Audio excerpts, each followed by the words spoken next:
Recollecting from the previous video, what have we seen about random forest? We have seen that in a random forest, we build several decision trees from a bagged sample of data. Bagged sample means random sample with replacement.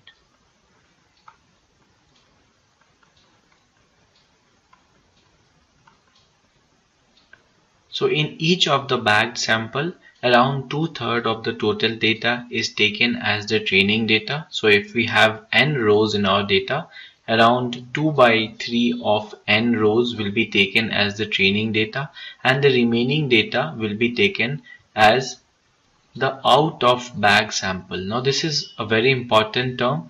OOB stands for out of bag sample. So whatever 2/3 data is taken to train a single decision tree, and the remaining data is known as out of bag. Since this is not considered to train the single decision tree, it is called out of bag sample. So this is used to make predictions on the data. Similarly, on the second bagged sample, some other 2/3 of the total number of rows will be selected as the training data, and whatever remains, which will be around 1/3 of the total number of rows, that will be the out of bag sample for the second bagged sample. Similarly for all the others, and finally we take the aggregate, we aggregate all the results. So in the end, you will see we would have made predictions for all the rows. We would have made predictions within the out of bag sample. We would overall, if you see all the bagged sample, we will be predicting for each of these individual rows as out of bag sample. So if you are doing a classification case, we can take the majority vote, or if you are doing regression, we can take the average of the prediction of each individual decision tree. Now the out of bag sample is analogous to using a test sample from within your data. So what we used to do while building a model, we used to keep a training data set and we used to keep a test data set. We used to train our model on the training data and then predict on the test data to validate the model. Now this is something similar that we are doing here, though we are not explicitly creating a test data. The random forest, the algorithm inherently does it.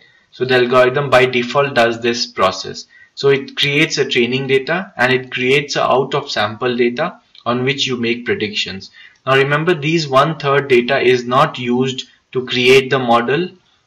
Only the other 2/3 of the data is used to create the model. So this is also good in a way, because we are not looking at the test data and then changing our model. The test data is independent of the training data, which should always be the case.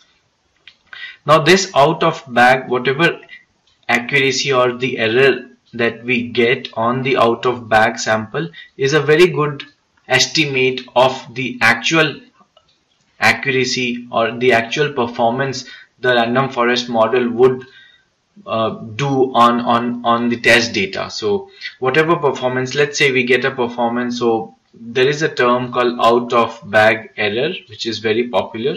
So what is out of bag error? Now when you aggregate the errors made on each of the out of bag sample, when you aggregate the error, let's say you get an error of 23%. I'm talking about MAPE. So you get an error of 23%. What does this mean? This means that this random forest model would perform or would make an error of around 23% on the test data. Now remember, we haven't used the test data yet, but since the out of bag error or the out of bag sample is very similar to how a test data would behave, it is a very good estimate of your model's performance on actual test data. So we can make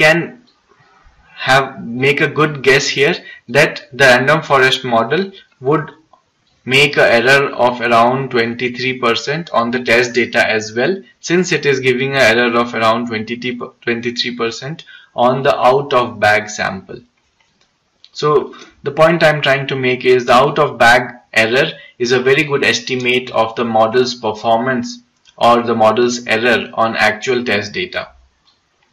So this is why random forests are very popularly used, because they give us an estimate of the test data performance even before we predict on the test data.